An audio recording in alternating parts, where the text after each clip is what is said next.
Again, we'll have a period for people to ask questions and to comment. Try to give other people space to talk. If you've talked once, let somebody else speak. Please use I statements. And if somebody happens to say something that you might disagree with, that's okay. Just be curious. And again, that will help us in the discussion. So I am super pleased to welcome Maggie and to have you give this talk and to see what a well-formed Christian from St. David looks and acts like right here.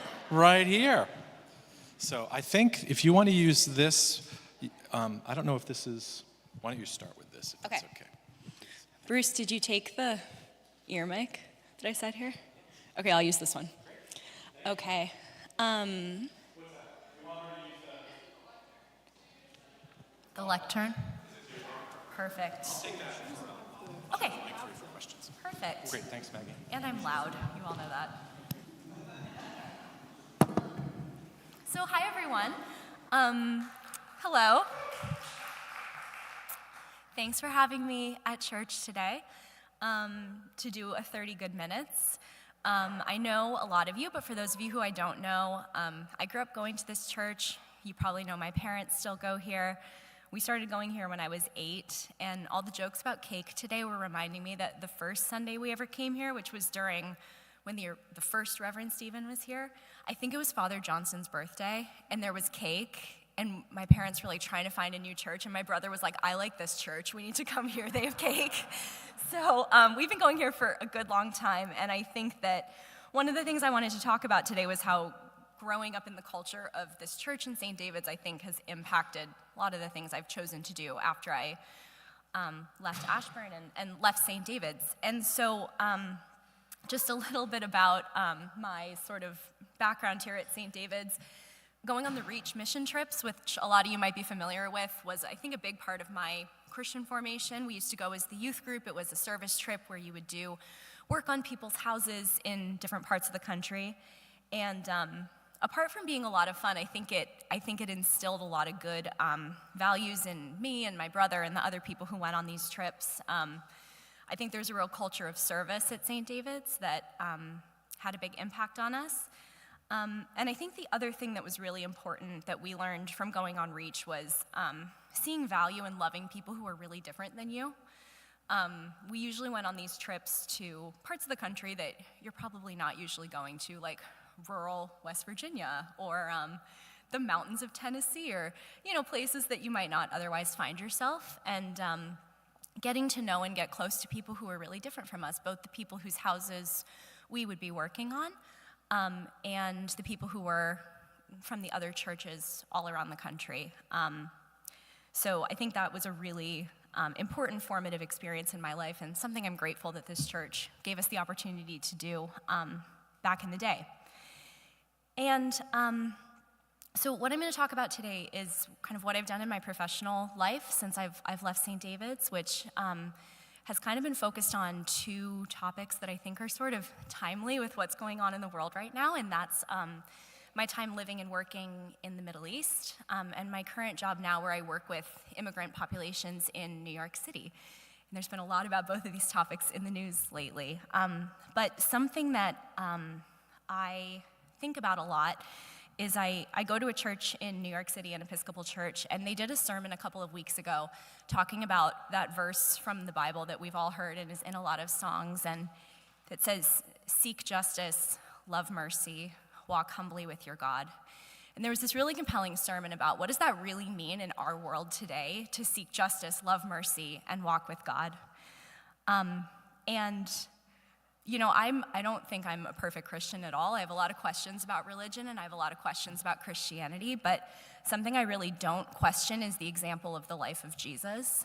I think the Bible tells us story after story of Jesus extending kindness and grace to people that society looked down upon, and healing the sick, feeding the masses, and preaching humility. How many times in the gospel does Jesus rebuke the prideful and tell them that none of us are more precious to God than anyone else? And I think where I have questions or I wonder about the significance of some things, that's something that I really don't question, and I imagine a lot of you don't either. So a little bit about my professional life. So I work for a company called the International Rescue Committee. It's a humanitarian group that works in 40 countries around the world and 25 states in the US. And we do everything you would imagine a humanitarian group going, so a humanitarian organization doing. So that's medical care. We have a really pioneering program treating child malnutrition in low resource settings, education, helping people access job training, things like that. This is my first day of work at IRC in 2018. I was so excited to be there. And I originally got hired to work on our portfolio in the Middle East, and then had the opportunity through that job and subsequent jobs to live and work in a lot of places in the Middle East. And when I was trying to prepare this presentation today, I was really combing through photos and thinking that I wanted to show you all how beautiful the Middle East is. I haven't been everywhere, but I've been to a lot of parts of the Middle East, and not one of them is the dusty war zone that we imagine from the news and from movies. And so I wanted to try to pick some favorites to show you the beauty of this part of the world that I've been so lucky to see and that I love so much. So my work, that's my mom with me in Jordan. So my work has primarily taken me to 3 different countries in the Middle East, and I'm just gonna tell you a little bit about each of them and what my company was doing there, and some of my impressions. The first is Jordan, which is where these first photos are from. Jordan is one of the countries in the world that per capita hosts the most refugees. You know, we all saw those pictures in 2016 of refugees sort of arriving on the shores in Europe. But the vast majority of primarily Syrian refugees went to live in the countries surrounding Syria, so primarily Jordan, Lebanon, and Turkey. And the Jordanian government did a lot to really integrate refugees into their country, allow the kids to go to school. They adopted parts of the Syrian state curriculum so that kids who were entering Jordanian schools could adjust easier. So a lot of real moral leadership in Jordan among how they treat refugees. Also just a great, beautiful country. Amman is a great capital city. If you have the chance to go there and go see Petra or go see the deserts, just a really beautiful place. The other place I've spent a lot of time but have never lived is Lebanon, which is gotta be one of my favorite places in the world. I think Lebanon's been in the news a lot lately for a lot of bad things, and they've had a rough couple of years, but Lebanon is an incredible country where you can go to a winery in the mountains for lunch and be on the beach for dinner. And it has great food scene, great music scene, really interesting people there. The first time I went to Lebanon, I remember texting my mom, and she was like, you know, what's it like there? What are people like? And I said, everyone in Lebanon is beautiful and speaks 3 languages, which is true. Yeah, really cool, interesting place. Lebanon also took in a huge number of Syrian refugees when the war was going on there. At one point, 1 in every 4 people in Lebanon was a Syrian refugee. So they have extended great generosity to their neighbors in that sense. In more recent years, as Lebanon has fallen on harder times, my organization has also been serving a lot of Lebanese people. The economy has crashed there. The power grid has largely crashed. You know, they've been getting bombarded by bombs for the last couple of years, almost without stop. So my company is now doing a lot of humanitarian aid for Lebanese people, in addition to the Syrian refugees who are living there. So my most sort of long-term and significant time living in the Middle East was I moved to Iraq in September of 2021. And I lived there for the next 2.5 years. So the picture on the left is the day that I left with 5 suitcases at Dulles Airport. And the picture on the right is me in Baghdad, which is a gorgeous city. I've got to visit I didn't live in Baghdad, I lived in the northern part of the country.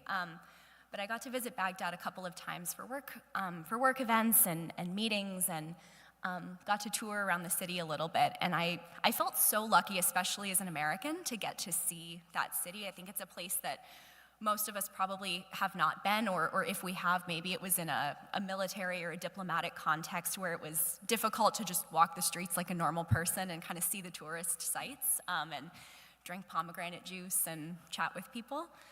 So I felt really lucky to get to see it. This gate that I'm standing in front of in that photo is the gate to one of the oldest universities in the Middle East. It was founded in the 1200s, and that's the gate to the old university.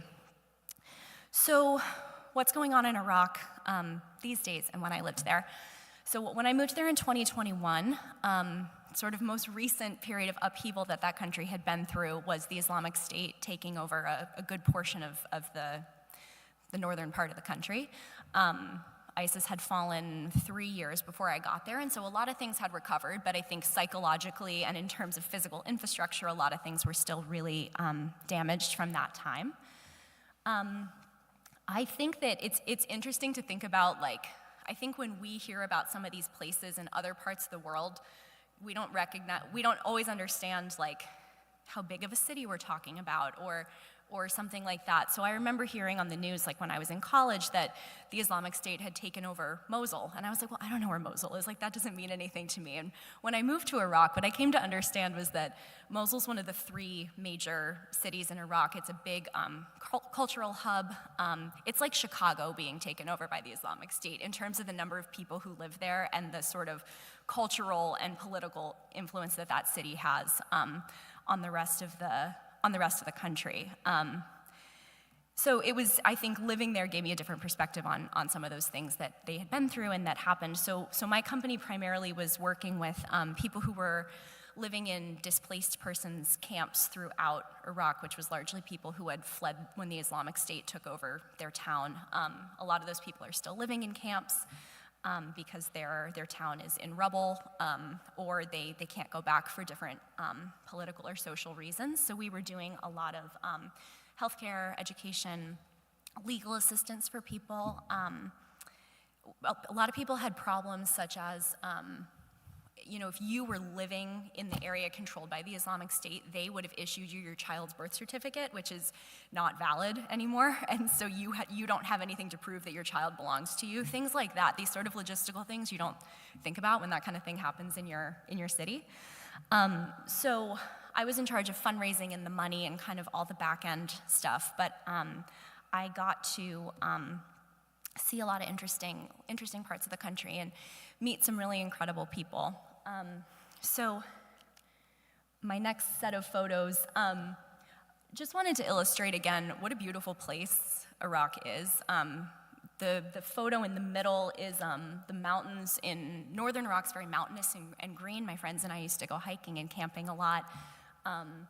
This is the market in the town where I lived, and the picture on the right is a UNESCO World Heritage Site called the Citadel, and it is theoretically one of the oldest continuously inhabited places in the whole world, where people have been living there for about 5,000 years, they say, in that exact spot.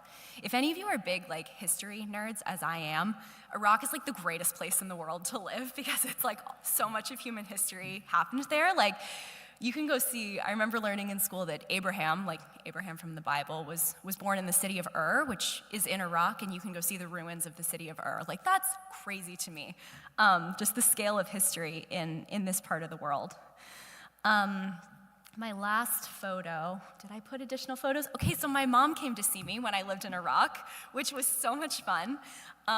And really meant a lot to me that she wanted to come see my life on the other side of the world, and was really brave to come and do so. So that's her the day that she arrived at the airport.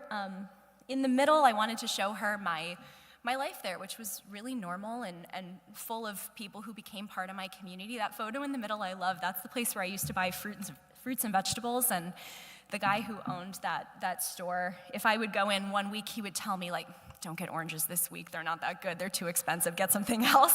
He'd be like, trust me, you don't want the pomegranates this week, go with this one. Really nice guy. The photo on the right was a Christian monastery outside of Mosul that we visited when my mom came to visit. The guy next to her was our tour guide, Hadi, who knew absolutely nothing about everywhere that we went that day. He was so nice to drive us around. He knew absolutely nothing about anywhere we were, so he was an okay tour guide. So she came to visit, which really meant a lot to me. But it was an incredible experience getting to live there, and being at a place that I had grown up hearing about in a really negative way, and getting to go and meet people and see what their lives were like and how similar we all were was really, really meaningful to me.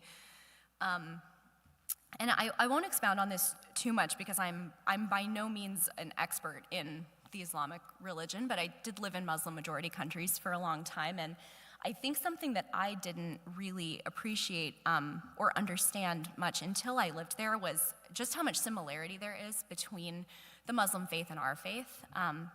Muslims refer to Christians and Jews as people of the book because they believe correctly that we all largely believe the same story and book. About 70% of the beliefs and the stories are the same between Christianity and Islam. They believe that Jesus was a prophet. Mary's a very venerated figure in Islam. They believe in the Immaculate Conception. I just think I didn't understand, maybe some of you do, how similar our faiths are. They also have some really interesting ideas about God that I think are super interesting to consider. One of them that I thought was interesting, speaking about baptism today, they don't have the concept of original sin. They believe that children are born perfect and good, which I kind of love, to be honest. And when you have a child born in the Muslim faith, the imam, the priest, will come visit you at the hospital and whispers verses from the Quran in your baby's ear because they think that's one of the first things your child should hear is the voice of God and the word of God, which I think is really beautiful. They also have no photos of God or of their holy figures, like how we have our beautiful stained glass, because Muslims believe that God is greater and more beautiful than anything our human mind could possibly imagine, that we can't possibly imagine what God looks like, and I think that's such an interesting, beautiful thought. So I'll speak a little bit more about Iraq later, but just what I've been up to since then. So this photo is last year, February of 2025. This is the IRC's regional office in Amman. I moved back to the United States in 2024, the beginning of 2024. In early 2025, I went back to the region to visit friends, and this was my last day of work for the IRC last year. And this is church, so I'm not going to be political, but I will say that a lot of the things that have happened in this past year have had a hugely negative impact on my job, my industry as a humanitarian aid worker, and on the people that we serve. So last year in February, a lot of different things happened, but USAID got shut down, which was the largest donor to humanitarian assistance of any country on earth by a huge margin because our country is so much richer than every other country on earth. USAID got shut down, and the State Department, which also funds a lot of humanitarian aid around the world, canceled a lot of funding. I work for one of the largest humanitarian companies, organizations in the world. Our operating budget before the new administration took over, if you can believe it, was about $900 million. Huge company, yeah. Our CFO is a very busy person. My company lost $400 million in funding overnight. We lost almost all of our US government funding, and I think people have a lot of opinions about what we should use money for in this country, and I think that's really valid. We have a lot of problems at home too that really need addressing, but I just like to share something that I think really illustrates the callousness of some of the decisions that have been made in the last year.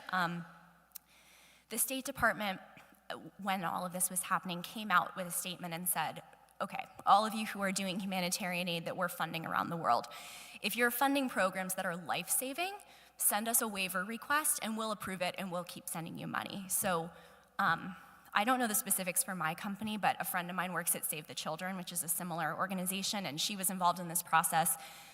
So Save the Children sent 400 waiver requests out of all of their projects that they got funded by the government. So these were things that they said, okay, truly life-saving. We are the ones running the malnutrition treatment center in northern Somalia.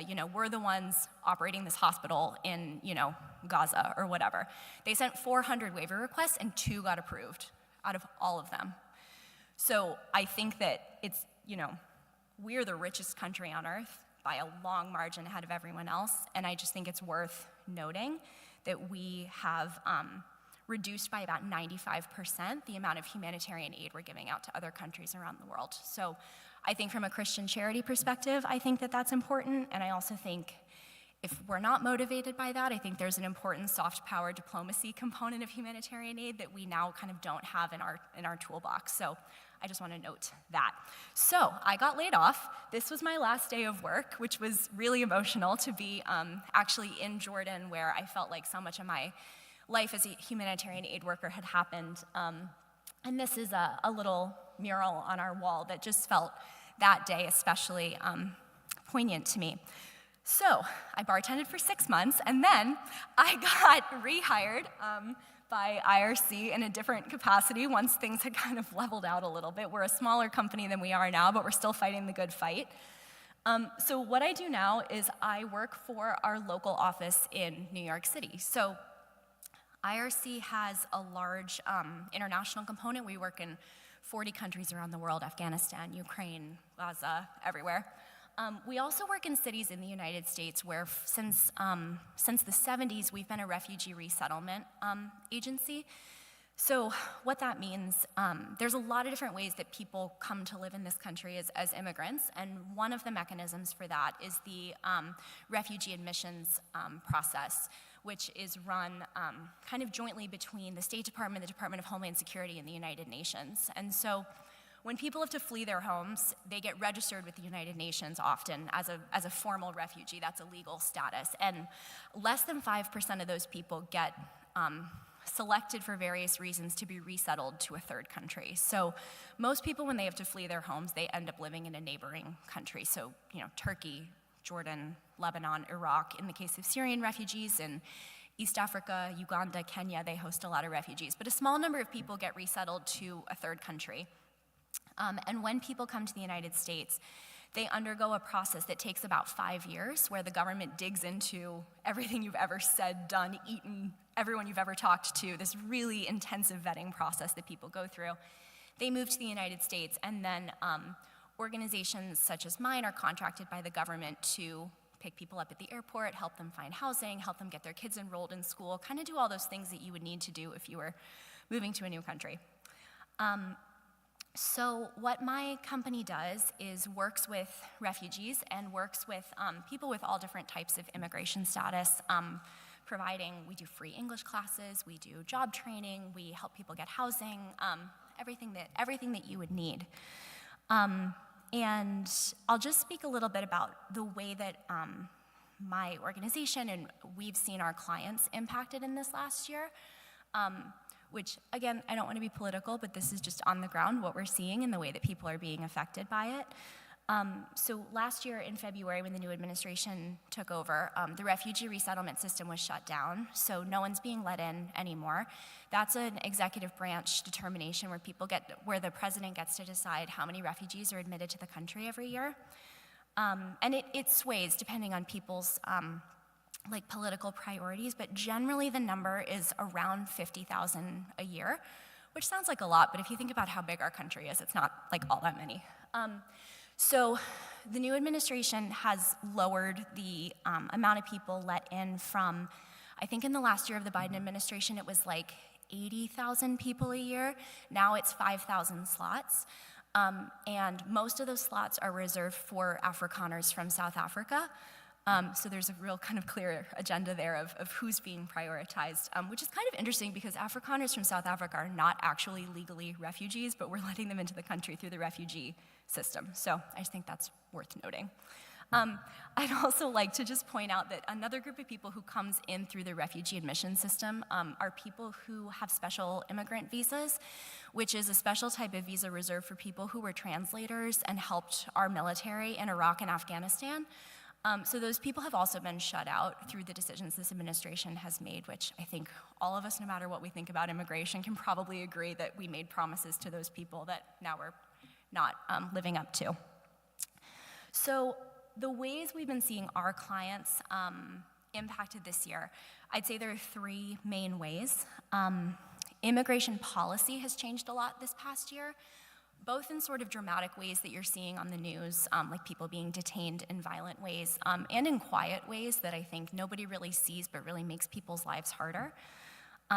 For example, USCIS, which is a branch of the Department of Homeland Security, they, about 6 months ago, came out and said that all refugees who were admitted to the country during the Biden administration would have their cases reopened, reevaluated, and redetermined whether they had the right to live here, which is very unsettling for people, as you can imagine. Another thing that they came out and said was, just speaking about refugees specifically who were invited to come live in this country by our government, after you're in the country for a year as a refugee, you can apply to adjust your status and start your green card application process. After you've been here, you have to have lived here for a year and then do it. So this was like 3 months ago. The Department of Homeland Security came out and said, refugees that have, if you've been in the country more than a year and you haven't adjusted status yet, we can take you into custody and detain you because now you are going against immigration policy, in spite of the fact that you can't even apply to adjust your status until you've been in the country for a year. So there's all these things happening that it's like, I don't know if it's ignorance or like willful making policies that don't agree with each other, but in big and small ways, the walls are kind of closing in around people.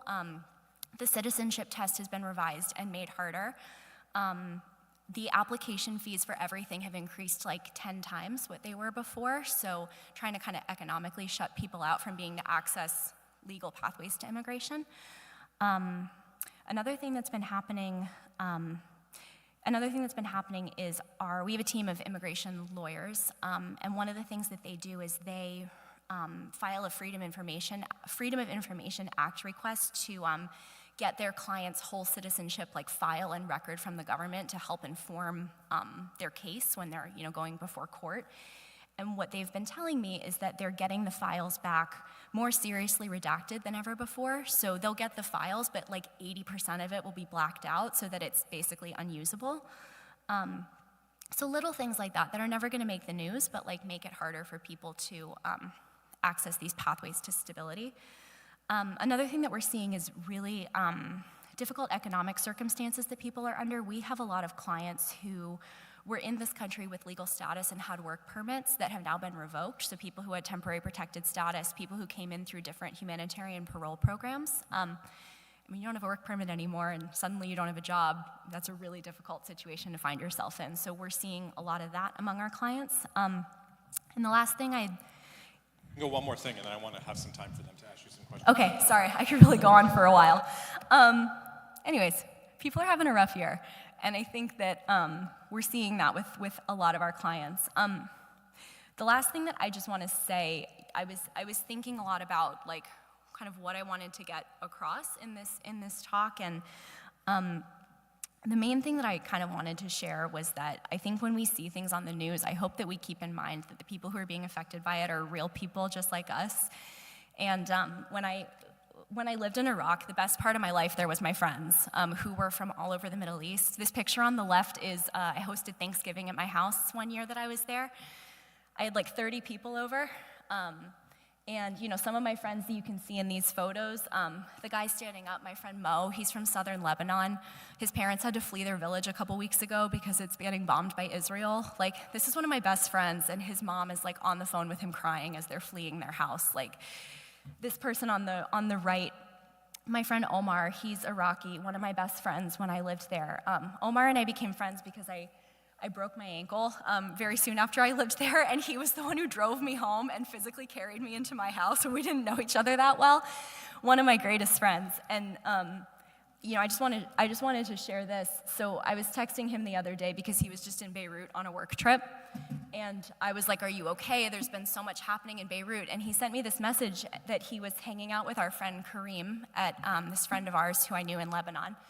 And Kareem's house got destroyed. This is an image from his Ring camera of his apartment. And like, these are my friends, and these are people that, if they came home to visit with me and I brought them to St. David's, you'd all love them, And I just hope that we keep in mind that like, people might look different. You all know this. You all come to church. You're all good people and everything. But like, people look different than us, and they speak a different language than us, and maybe worship God differently than we do. But they're all good people living very full, rich lives and want the same things as us, and no one deserves to be scared or wonder if their house is going to be there when they get home from work. And I just hope we keep that in mind as we vote and we make decisions and we think about how we're spending our time and our money.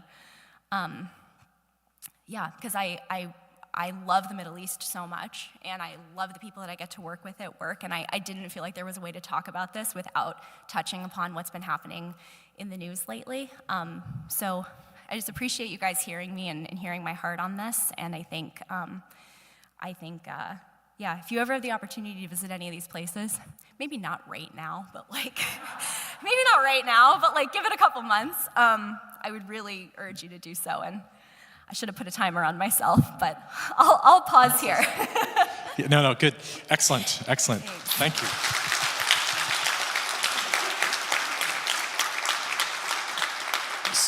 So if Maggie, if you're cool with this, and if you're all cool, if we could go another maybe 10 minutes, I'd love to get some questions or comments from folks for Maggie or for each other.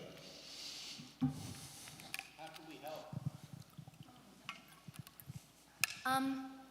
I think two things. I mean, I think donating to causes that you believe in is really important.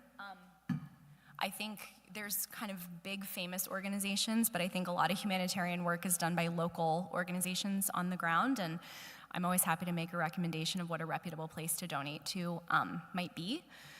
I also think that as Americans, the people that we vote for and the foreign policy that we subscribe to really impacts people's lives, and so I think being thoughtful about that when you make decisions about who you're voting for is important.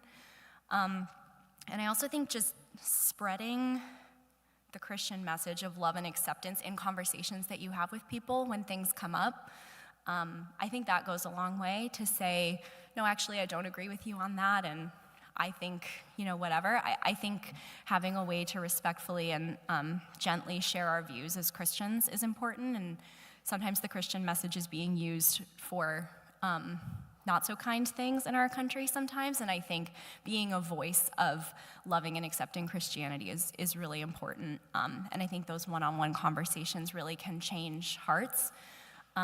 So that's what I would say. Yeah.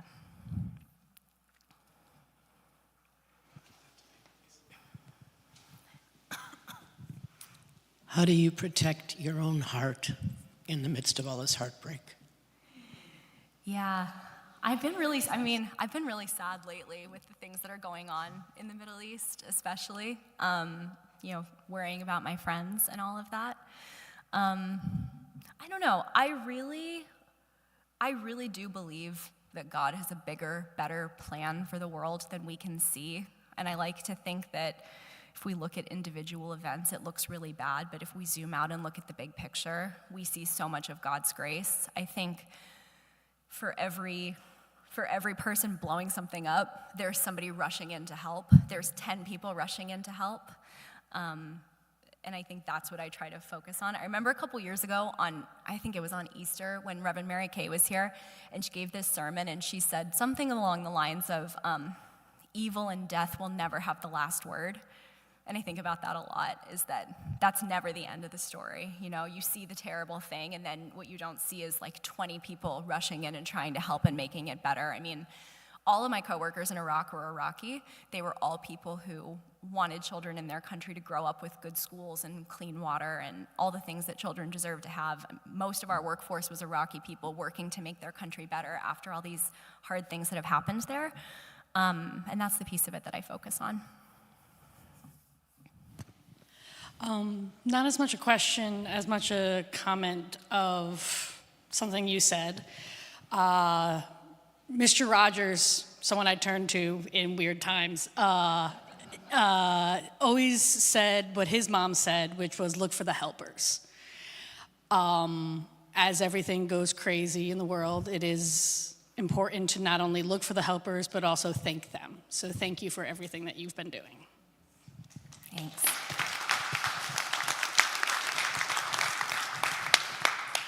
So from a mom's perspective, I've been thinking a lot about, when I watch the news, the people that I met when I visited Mags. And a couple of things stand out to me. I don't even know if you remember this. When Mags first got there, she was pretty overwhelmed with the job and working really late. And I remember one time she told me that the cleaning guy, she was always the last one in the office, and he apparently had gone home and said to his wife the American girl is always working late, and then his wife sent in dinner for her. You know, like real people doing wonderful things. And her friends were great. Was so scared to go over there. I literally had, because I had grown up watching the news, I had my name and her address and phone number in my pocket the whole time in case I got kidnapped. I'm not kidding. I was so nervous, and it was so unnecessary. And I remember everywhere we went, people who clearly didn't speak the language, our language, and I didn't speak that language, but I can't tell you how many people would say, like mothers would say, "Mama? Mama?" And I'd say, "Yeah, Mama." And then they'd go, "Oh, Mama." And they were like, I was buying a rug, of course, in the bazaar from the rug guy. And she was in the back, just sitting there. And then she said, "Mama?" And I said, "Yeah, Mama." And she said, "USA?" And I said, "Yeah, USA." And she said, "Mama," and pointed to her son with this big grin, and then said, you know, have tea, everywhere we went, like, have tea with us, you know, and they drink this really, you know. I mean, it was just people. So this one time where were we? This little girl got off this little school bus. We were in the mountains on that day when the guy knew nothing. And this little girl was like 4, and she hopped off her little school bus, and she had this Hello Kitty backpack, and she turned around and said, "Hi, USA, hi." And I was like, how does she know that, you know? So please think of those people when you vote and when you watch the news, because it was a very welcoming place. And I didn't know if it would be. Like, I kind of wondered, Iraq, you know, our country has sort of a dicey history with that country. I was like, are people going to be nice to me? Are people going to hate me because I'm American? And I was really floored by the grace and the kindness that people extended to me, and that no one held it against me, some of the negative things that they had personally experienced at the hands of our country. I was really humbled by that, by the way that people were able to see me as an individual and not as a representative of maybe a nation that they had experienced pain at the hands of. I was really humbled by that, and I try to think about that when I'm not feeling so charitable sometimes. I just wanted to share really briefly, since we're thinking about refugee resettlement and how people in churches get involved. There's a new podcast series out called 1 Million Neighbors that is specifically about how churches, particularly in the upper Midwest, helped resettle up to 1 million Southeast Asian refugees in the 70s and 80s, and how they worked through their church communities to do that. So if you look up that podcast, 1 Million Neighbors, you might find some inspiration there.